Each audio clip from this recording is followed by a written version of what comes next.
He sure is. You know what I'm saying? I shouldn't even give him no light. I'm gonna cut his light out. You shoot. Yeah, I'm shooting.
How you doing, family?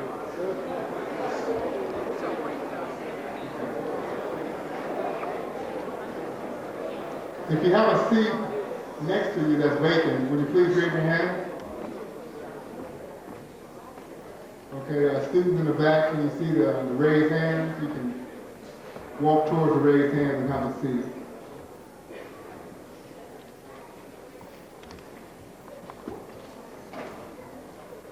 If you have a vacant seat next to you, would you please raise your hand, please?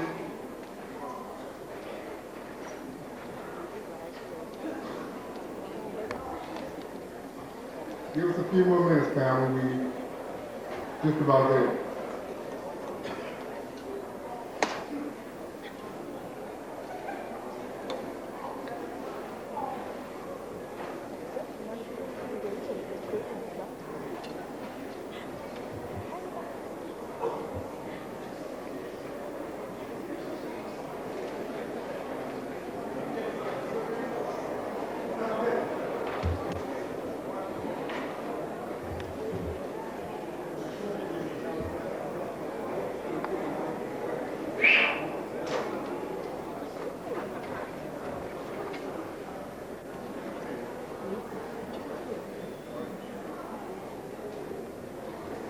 Is Lamont Geddes here?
Tape roll. Let us pray. Gracious Father, you who exist always in the present tense, we first give you the honor and the praise for allowing us to be here in this chapel at this time on this day. We thank you, Father, for all the blessings with which you have blessed us, our persons and our community. We thank you for the successes of the Black struggle in America and the world thus far. We thank you for our leaders, past, present, and future. We thank you for the strong hope of our mothers and fathers and our grandfathers and grandmothers that strengthens us even today and keeps us going. We thank you for the church, always a safe place of faith and truth and action. This day, Father, we meet again in the church, and we ask your blessings first and foremost upon our speaker. We ask that all that is said, all that is done, and all that is heard be for your glory and your honor. Let your power and wisdom reside in our assembly tonight, that we may be encouraged and instructed and empowered. In your heavenly name, amen. Amen. Now please continue standing. Before we sit down, I'd like us all to sing the first two stanzas of Lift Every Voice and Sing, our national anthem. I guess I'll start it off. Lift every voice and sing till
How you doing, family?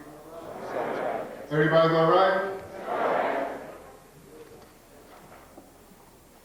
Well, we're here in a good call and a good name. But before we go right down to the subject at hand and to the strong soldier that we all came here to see, I want to bring up a mighty soldier and an administrator, if I can say that in 2 words, here at the podium. I'm going to bring up the dean. We all know this dean. This is the Dean of Residence Life. All right. Please give Dean Keene a round of applause. Dean Keene.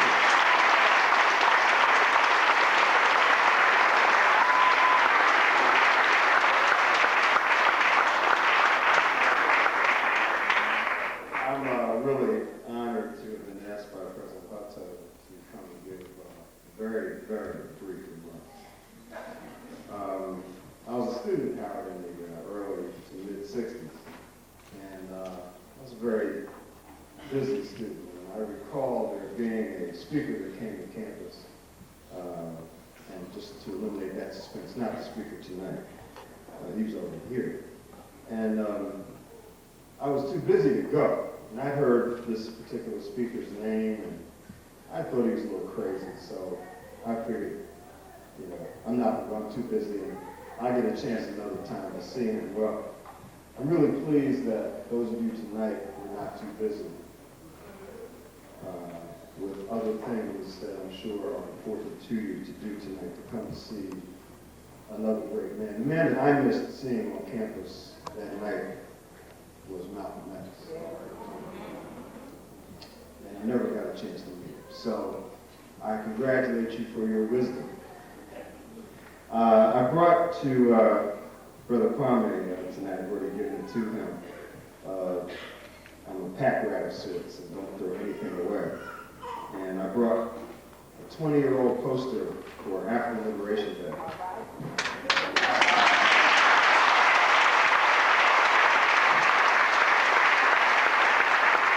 From 1978, Malcolm X Park. And I wanted to present this copy to President Hudson.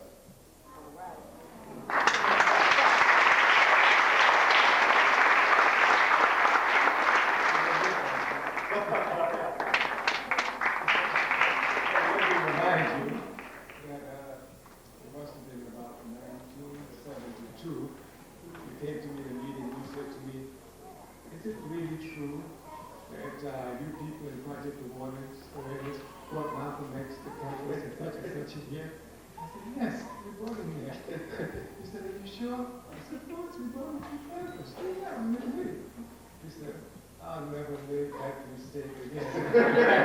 And I'm glad to see that you're not ever making that mistake again.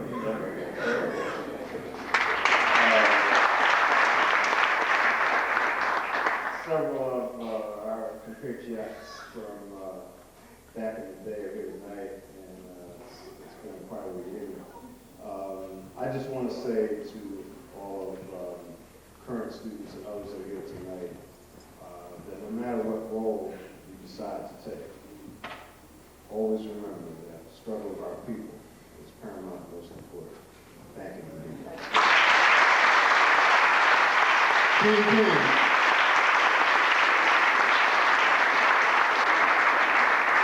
You know, there's two deans everybody loves here at Howard. One of them is Dean Keene, and the other one is Dean Arthur. He's in the back.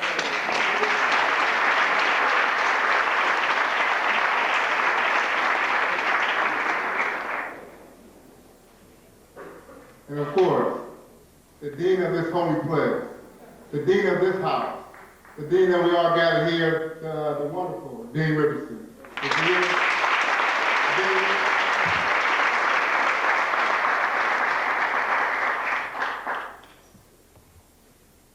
I want to introduce the great student leaders here at Howard University, just a sampling of what we have here today. I'm going to start on the stage. And if I missed anyone, I know I have. I see quite a few of us, or quite a few of y'all in the audience right now. We'll get to everybody a little later. I want to introduce, for a brief introduction, Mr. Neville Wells.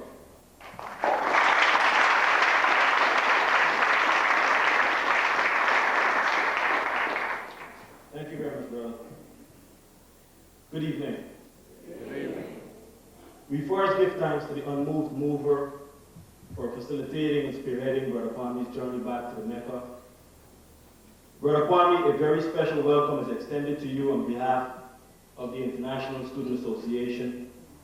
Our best regard is extended to the Dean of the Chapel, Dean Richardson, for allowing this place to be the home of another historical event. In that glass over there, we see the face of Dean Crawford, Dean Hill, and Dr. Howard Thurman. My brother, Kwame, you've earned your place among the immortals, in our hearts, and among the men and women who have taught us that man cannot live by bread alone. Frantz Fanon said, every generation out of obscurity must find its destiny and either fulfill or betray. Brother Kwame, your physical presence here tonight is a constant reminder that we have come a very, very long way. But we have a far, far, far, far, far, far way to go. You remind us that we were not sent here at this institution to get a Mercedes-Benz, to get a BMW,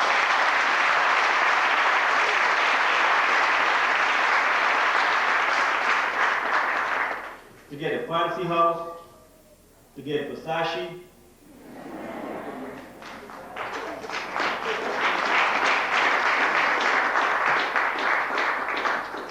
The unmoved mover is not interested in what degree we got while we were here or what our GPA was and all the other stuff that we were told are important. Who am I? What style did I make of the life that was granted to me? In essence, what is my lifestyle? Our chairman would have said we should live our life in such a way that when God looked at us, he would never repent. He made us. Brother Kwame, your presence here reminds us that we have to carry our cross, not the ones that we wear around our neck. We must walk the road of suffering and self-denial, the Jericho road. There we will hear the testimonies and see the horror of white power. On that road, there are men who are being impaled by toilet plungers, people denying that they were and they are the beneficiaries of affirmative action, liquidation and greed as the going principles, prisons substituting schools. Oh brother, you remind us that they came before Columbus. You remind us of how Europe undeveloped Africa. My brothers and sisters, we give thanks to the unmoved mover again for bringing our brother back home to the Mecca. We are thankful for all that you've contributed toward our mental liberation and black upliftment and emancipation. My brothers and sisters, please join me in welcoming Brother Kwame back home. Welcome home.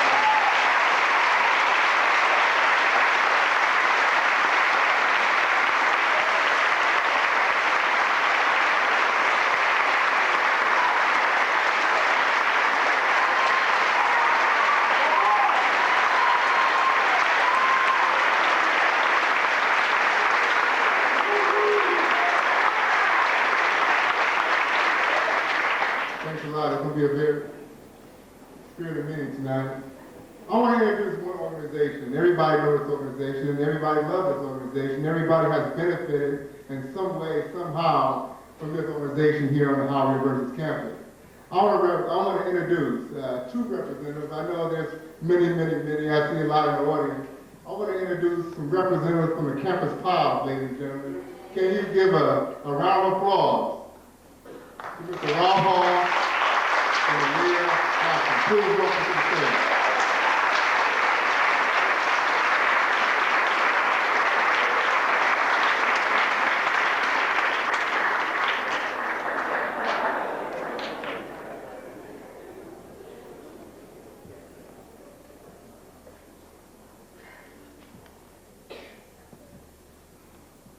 Good evening, ladies and gentlemen. My name is Robert Hall. And we are both campus pals, this is true.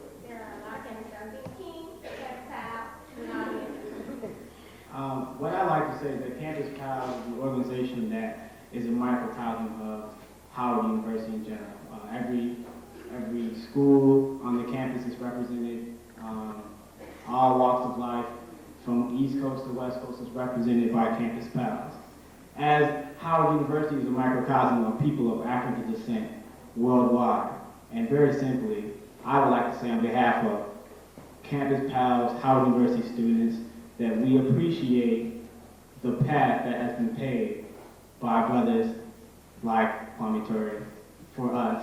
And we understand the responsibility that we now have to carry on the torch that they live.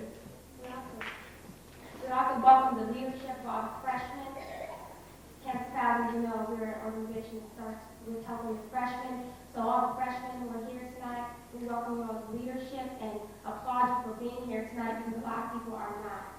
And we're going to leave it at that and want to say welcome Brother Kwame Ture on behalf of the Campus Pals. Thank you.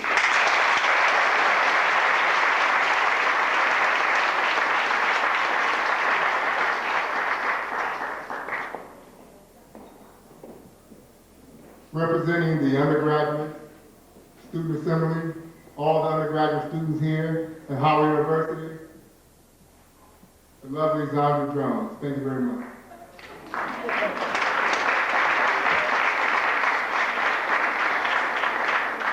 Good evening.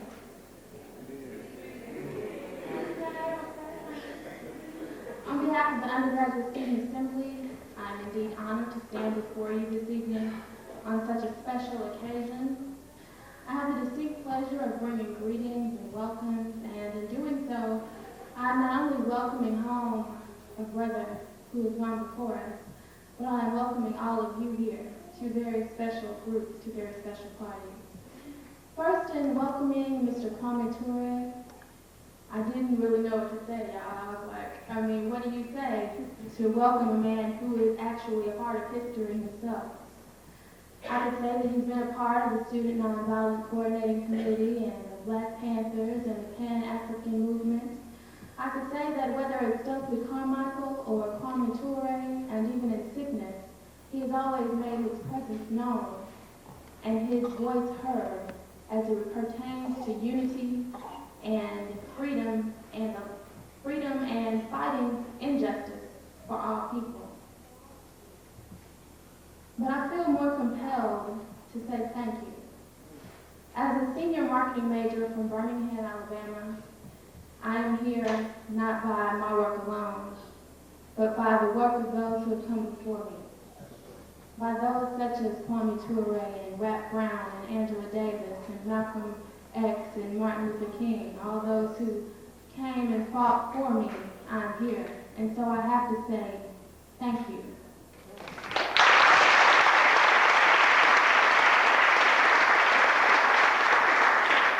Thank you, Mr. Ture, for having been an inspiration and an example for all those who seek justice for all people, for those who seek truth, for those who seek to find the universal one love, and who see that the whole can do so much more than the individual parts. And it is with this in mind that I welcome you, the second group of special people, the Howard University community. It is my desire that we will leave here this evening with a renewed fervor and a renewed spirit to fight for what we believe in. It is my desire that if we leave here with only one thing learned from our wise teacher, that it is anything worth having is worth fighting for. And it is because of these people that we no longer have to fight only with our fists, but we can fight with our minds, with our pocketbooks, with our dollars, in the boardrooms, in the classrooms, in the back rooms. Ladies and gentlemen, I encourage you to take all that is being given to you tonight. You can do what I do. I listen to what's being said. I use what I can use and discard what I can't. Take it all in. Make no mistake. As Dean Keene said, you are not here by accident. Take advantage of it for all that it is worth. Thank you for supporting this Student Association program, and God bless.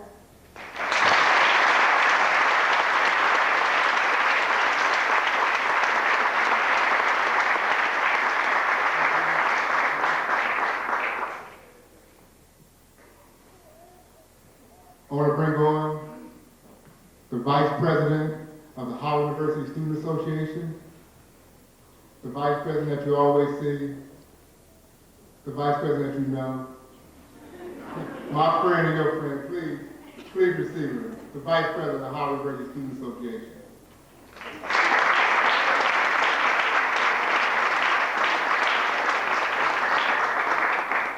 Good evening, everybody. I really asked not to be brought up today. See how much pull I have around here. I just wanted to welcome you all and thank you for coming out to support yet another Nation Time program When we ran our campaign last year, we ran on Nation Time, and everybody asked us what Nation Time meant. And Nation Time is about bringing a community of people together. Not only the Howard community, but the DC community and the Black community as a whole. And as you can see tonight, this is exactly what we've done. So I'll be short.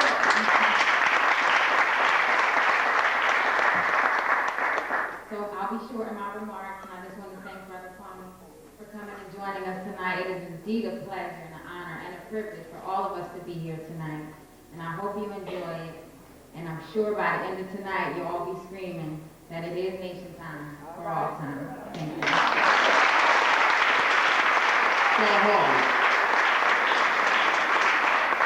Is Mrs. Karen Spellman in the audience? Karen Spellman, would you please join us on stage, please?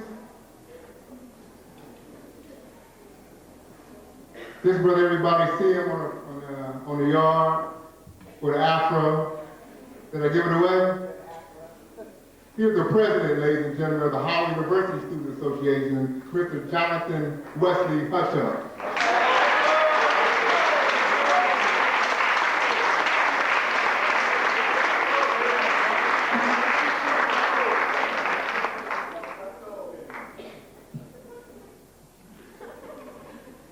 First and foremost, I must give all honor and praise to God for being good enough to allow us to be present at this place at this time. Good evening. On behalf of the student body here at Howard, we would like to thank all the students and administrators who helped to make this program a success. I must stress Dr. Steve Favors, Vice President of Student Affairs, if he is here, Dean Archer, Dean Keene. I must also stress Attorney Donald Temple, if he's in the house, raise your hand.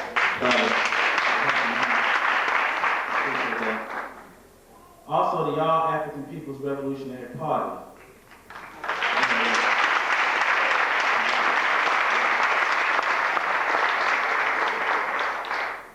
Especially Dr. John Trimble, Kamau Benjamin, Brother Banbose Shango, and Masani Bidiako, who helped facilitate Kwame's presence here tonight and help us to contact many of you who are here. We would also like to acknowledge, once again, the Howard University administration and staff, the student leadership whom you have heard from tonight, the community leadership which is present, who join us tonight as we celebrate our theme, 2 generations of African students on the front line of the African Revolution. I've been assigned the task and have the honor to introduce Brother Kwame Ture, whom most of you already know for more years than I've been born. So I will not waste your time and Kwame's time telling you what you already know. You all know that Kwame is a product of, a student of, an alumni of one of the best that Howard University has produced.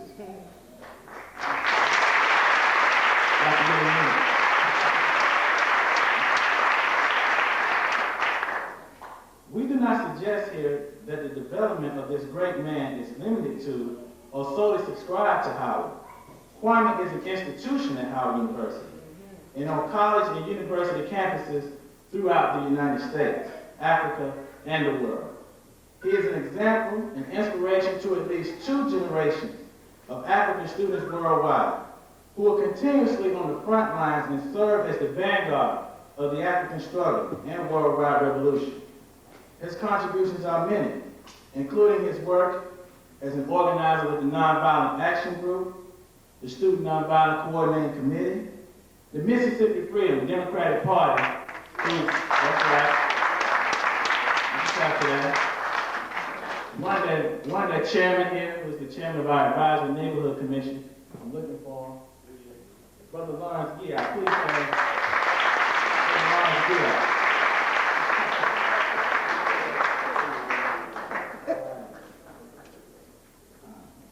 The Lowndes County Freedom Organization, which was the first Black Panther Party. All right. The movement to take Kwame Nkrumah back to Ghana. All right. And the RBA, which is the Democratic Party of Guinea. Yeah. There you go. He has been a teacher and mentor who has met and taught face-to-face to a minimum of 250,000 students, at least 2 generations of African and progressive students and youth over the last 30 years. He is also known as a writer whose works includes Black Power, The Politics of Liberation, and Kwame Speaks, From Black Power to Pan-Africanism. He is currently completing his autobiography. His struggles include the right to vote, the right to self-defense, and the necessity to organize an independent all-African political party.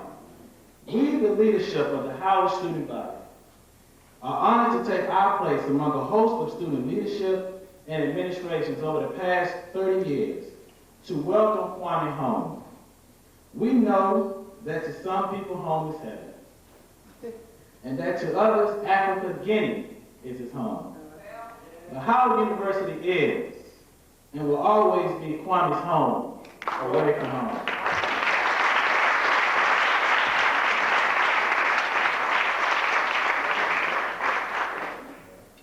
We are honored to make this presentation as a token of our respect, thanks, and love for Brother Kwame Ture. You see him having a little problem at the podium.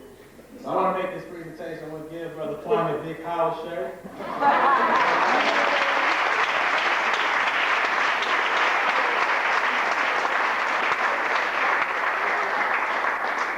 Thank you so much. Please bring him on with a big round of applause, Brother Kwame Ture.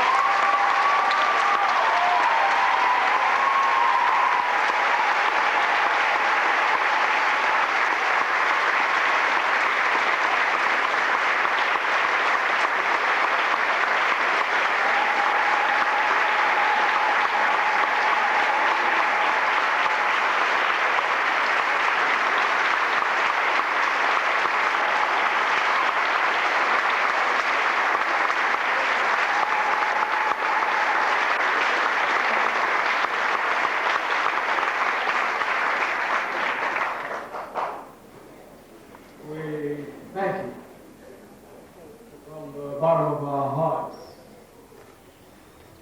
We know that through our life experience, that when you work for the people will never forsake you.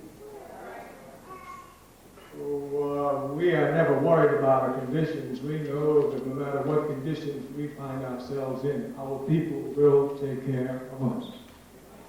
So we want to thank you for all the love you've demonstrated.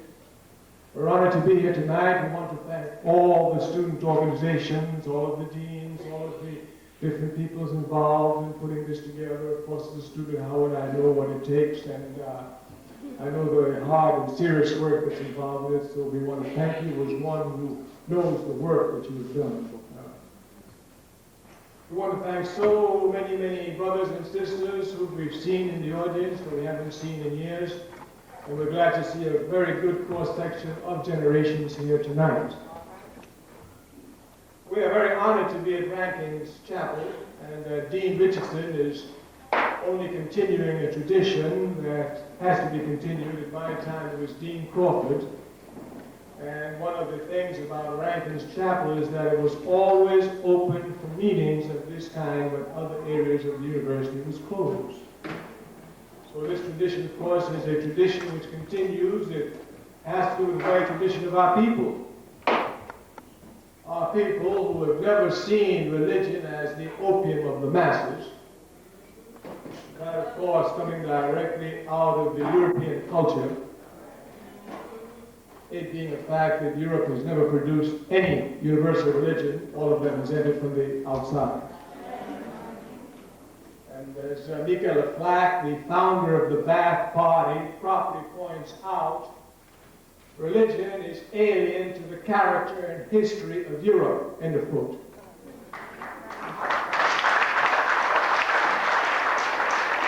Therefore, this struggle of Africans ensuring that religion and revolution go hand in hand is one that we must thank our culture for. It has asserted itself against great onslaught in the world.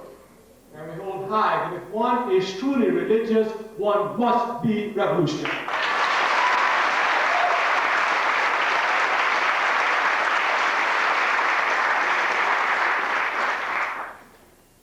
I Harlem on a Sunday morning, crossing over drug addicts to go to church. And I was outside talking to drug addicts. And they told me that I should come to church. And I told them of Jesus Christ, peace be upon his name, and missed the Sabbath day for a drugged animal in a well. I think this church for a human being. So we are glad of this tradition. We want to make some remarks to you tonight along the topic which you have chosen, which is an excellent topic. But we want to do it in the African tradition. Malcolm X carried on the tradition, though we don't have the same format, by calling them fireside chats. Every once in a while you need a fireside chat. You know, sometimes some people do not understand the real essence of our struggle. The real essence of our struggle is eternal. That is to say, there's no time when you will struggle for the people and then after a while you sit back and relax and enjoy life. This is reactionary thinking of the worst order. Simply because the more you struggle, the more you know. And the more you know, the more you're able to do. And your people are going to need you to do until you die. Therefore, if you understand this, you prepare yourself for eternal struggle. We want to have a fireside chat, just open up some assumptions so we all understand what we're talking about. Some people may think that we're talking about you be a SNCC member, you wage a struggle in SNCC for a couple of years, and then after that you become a congressman and do nothing for the people.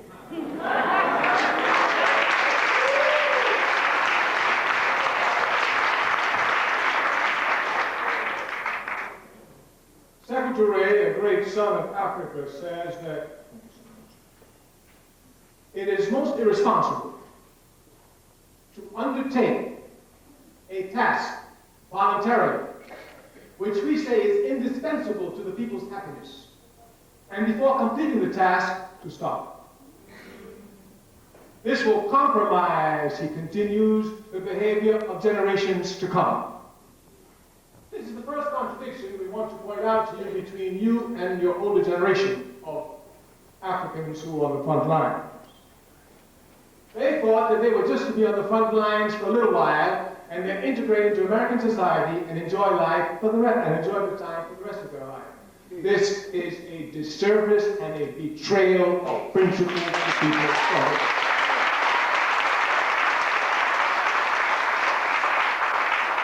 You must reject this path instinctively. I mean, you must instinctively reject it.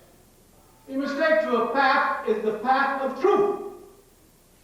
A prerequisite for truth is consistency.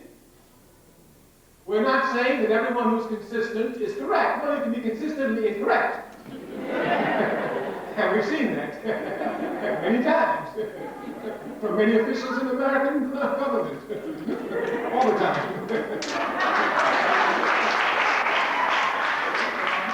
I mean, for example, they have been consistently incorrect on Cuba for 30 years, and they're persistently.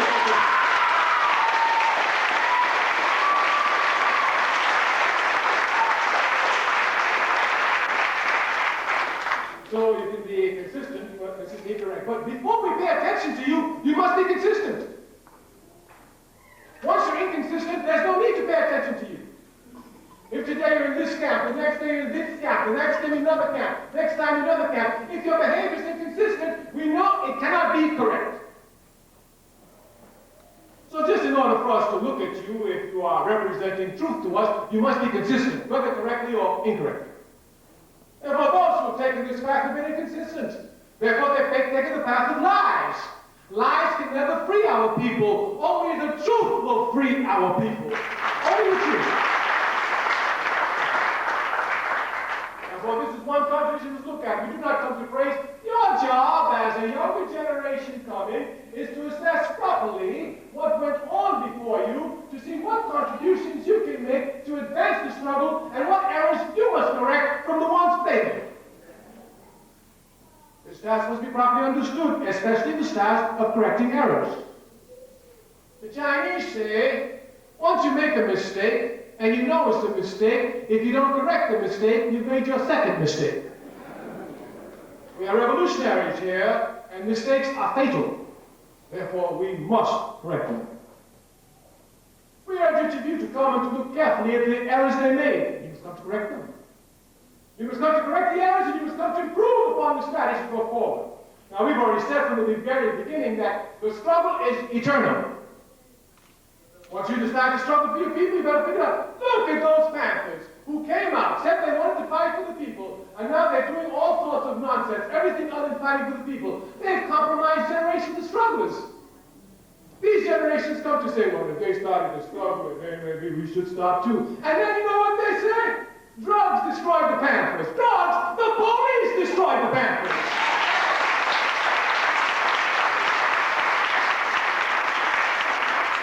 I even heard an ex-Panther, because they ain't nothing but a pussycat now. I even heard an ex-Panther say, Huey Newton was killed by drugs. Huey Newton was killed by the police. Who brings drugs in the community? Who knows all the drug dealers in the community? Who manipulates all the drug dealers in the community? Who sends the drug dealers and informers into organizations? Who kills Huey Newton?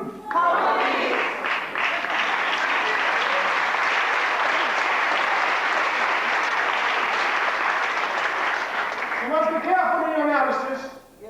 Any analysis you make of oppressed people in every area of their life where you leave out the enemy will never give you a correct analysis. You will end up blaming the people.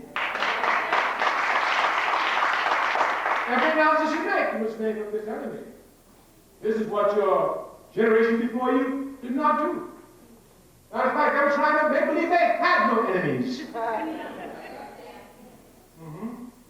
And as soon as everything was over, they could sit down peacefully and work out things with those who were not really our enemies. An oppressed people must have an enemy. There's no such thing as an inferior people. We know that. There are things as oppressed people. And they're not oppressed by superior people. They are oppressed by people who are better organized than they are. The reason why the Ku Klux Klan terrorizes us is because they are organized. They have meetings every week. And the members go to meetings every week. They discuss racist ideology. They ingrain it. They internalize it. And then they have programs for it. They even make uniforms and things like that. How many of us can say we go to meetings every week for the people? How many of us can say we make uniforms for the people's organizations?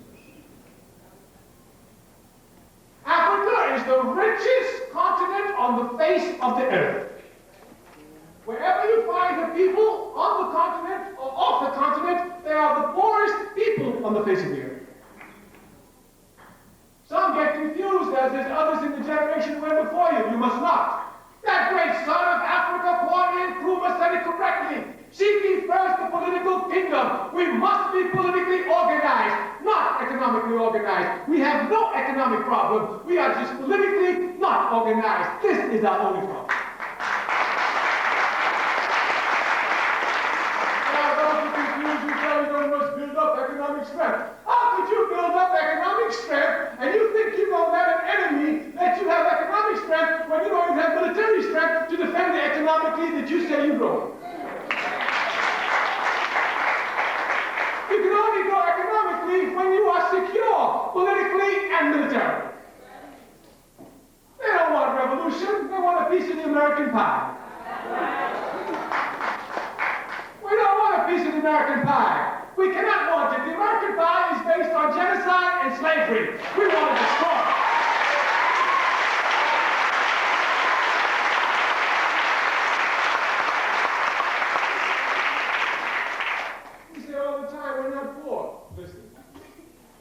Every African in America gives 5 cents a week, and I'm sure every one of us can do that, to a common economic bank account in this country alone. What economic problem will we have in 3 months? None. We are not politically organized. This is our problem, and this is the emphasis your generation must make. The generation must come clearly. Just look at the generation that came before you. Sometimes I'm amazed when young students come to me and say, "Oh, Brother Kwame, I sure wish we were back in the 60s. Back in the 60s. I don't want to go backwards, I don't want to go forward. I ain't going back. Oh, in the 60s things were so great, we were so organized. We were not organized in the 60s. We were mobilized. One must make a clear distinction between mobilization and organization, which we do not make. We organize, we mobilize in the masses now, we're good at that. Some years ago, with Dr. King's March in 1963, we had 300,000, the most they ever seen. They went and brought out some more, 700,000. Our sisters just brought out 1.5 million. They got a long way to go to catch up with that. We are massive, but we mobilize. When you mobilize, you come together for a specific issue over a temporary period of time. After that, everything disappears. Organization is permanent. Organization is permanent. You must come to make the difference between mobilization and organization. Dr. King was one of the greatest mobilizers that this country has seen in this century, but he was not an organizer. This is not in any way to discredit Dr. King. He did a great job. We admire and love him. But to advance the struggle, we must go beyond Dr. King's mobilization to organization. This is a crucial task.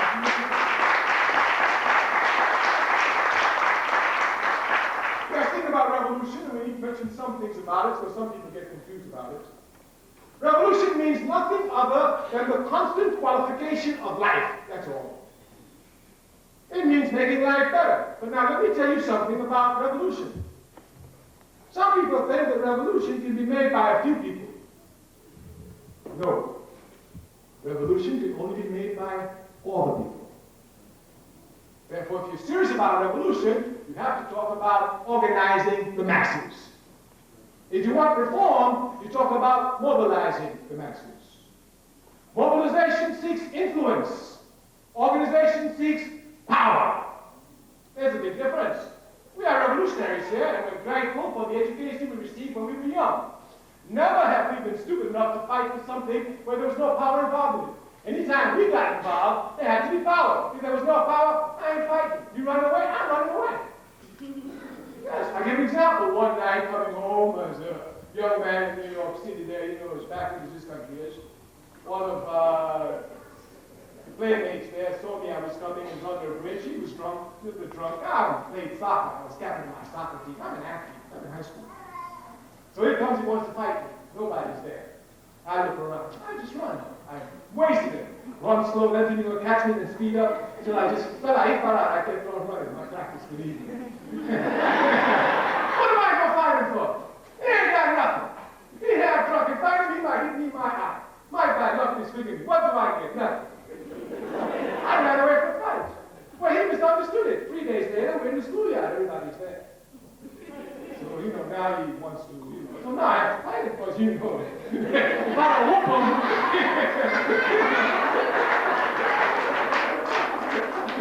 But if there's nothing to gain, I don't fight. You ain't got no power, I ain't got no fight with you. I don't fight for nothing. A lot of stupid people fight for nothing. A whole lot of them fight for nothing. He just pushed me, boy, I whooped him. Yeah, pushed me that. I whooped him. He just bloody my eye a little bit. I whooped him. What'd you get? Nothing. Nothing. They fight for nothing all the time. He said so-and-so to this woman, and I didn't like that. I'm going to go over there. What you going to get? We're revolutionaries. We fight for power. We do not fight for influence. We're not seeking to influence him. We are to destroy the capitalist system that can never produce anyone like you.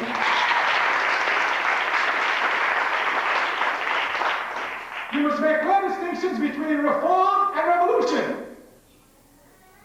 The majority of those who were on the front lines for your people, who were petty bourgeois intellectuals, opted for reform, not for revolution.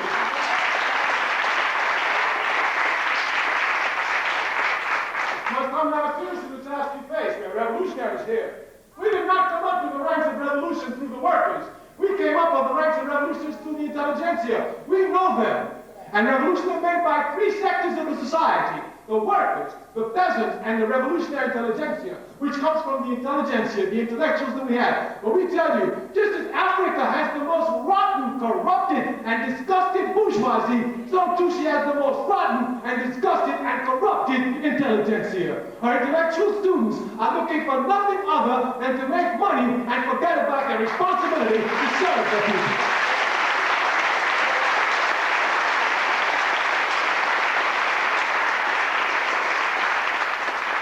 Task then you have to formidable task. Even up to now, we cannot produce the talented tenth that Du Bois have been begging for, crying for, and praying for decades, almost a century now. We come from the most corrupt in our society. We come from those who owe everything to the people and want to give nothing back to the people. In fact, they want to continue to exploit their people, working in partnership with other exploiters of their people. The task we have then as students, the serious task. The task we have then of intelligence is the serious task. To take your intelligence and give it to the people. When I graduated from Howard University, a reactionary professor said to me, "So what are you doing now?" I said, "I'm going to Mississippi." "Where are you going with them stick people?" "I'm going with them stick people." "Full time?" "All the time." "Well, what you going to do with our family?" I said, "Well, the family I get will either sacrifice with me or keep getting on." "Well, what you going to do for eating?" "People in Mississippi eating. They ain't going to let me starve on some fight for them." No, we started off by telling you, we're talking about experiences. When I was a young man working for Snake in Mississippi, they would put me in a house I wouldn't even know. 2 o'clock in the morning, people I wouldn't even know would come knock on the door. "Now they found the house, now they come and fight it, let's go." They put me in a truck, take me to some other house. I'll go to a house, the people there are peasants, they are poor sharecroppers. They ain't got nothing except one bed that's been passed on from generations to generations with a handy quilt. And they go 3 o'clock in the morning, bring me, I got my sleeping bag, and they go insist that I sleep in the bed. I tell them, "No, I got a sleeping bag, I'm better on the floor." No. One man said one night, "These young boys, what they think it is in these young boys coming down here, they think that they're ready to give their lives for us, and we're ready to give their lives for them. Who they think it is?" Yeah. I didn't know where I was. There's people who protect me, give their lives for me. Once you fight for the people will always fight to protect you. But your fight for the people must be honest. It must be dignified. It must be integrity. It must be without no compromise at all.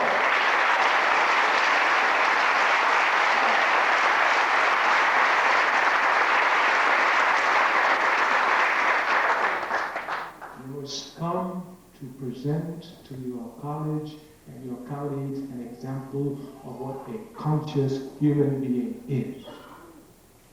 The atmosphere of Howard still has to change.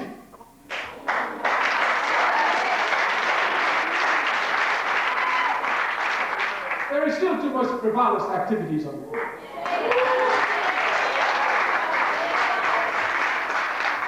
It's only the conscious students who can come to change the campus at Howard University and its atmosphere. Change what is known as its milieu, in order to attract students to serious aspects of learning. You must not think this is haphazard. The United States government has filled onto Howard University campus all sorts of agents, especially since the 60s, to ensure that the university remains frivolous.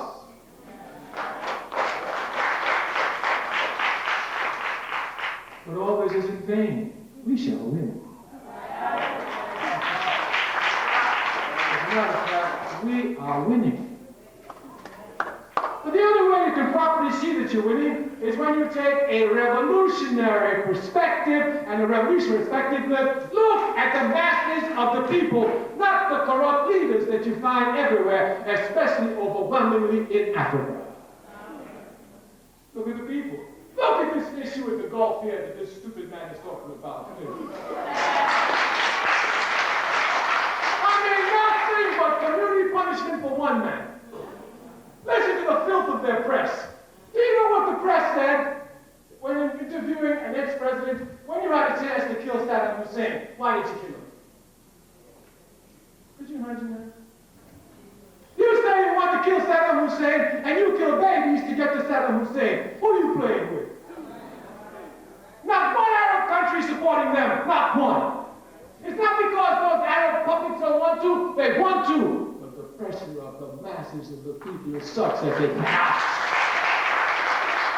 You must look to the masses. All of those reactionary regimes want to support America, but they cannot. Because the consciousness of the people continues to grow and nothing can stop the rising consciousness of the masses. Absolutely nothing. As a matter of fact, his action is going to speed it up. When he attacks there, hatred for American imperialism will rise even more throughout the world.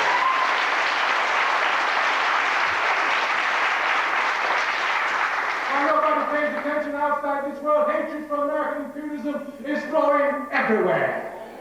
And our bombing of Iraq is only going to push it further, bringing revolution clear to the front of that area of the world. We are winning. We must never be dismayed. We are living in Guinea. Here in Sierra Leone, a coup d'etat took place last year. On the very same day, we sent from the All-African People's Revolutionary Party a delegation all the way from Nebraska, one from New Jersey, the Democratic Party of Guinea, of the African Democratic Revolution, sent one of its youth wings of the Democratic African Revolution to African Liberation Day. It was being sponsored by Kanaku in Freetown. On that very day, the military pulled the coup. Quite havoc. After that, many brothers and sisters in Sierra Leone started to find themselves in Guinea. Many. There are two categories here: refugees and fighters. We, of course, occupy ourselves with the fighters, not the refugees. You go to the UN. The fighters are the ones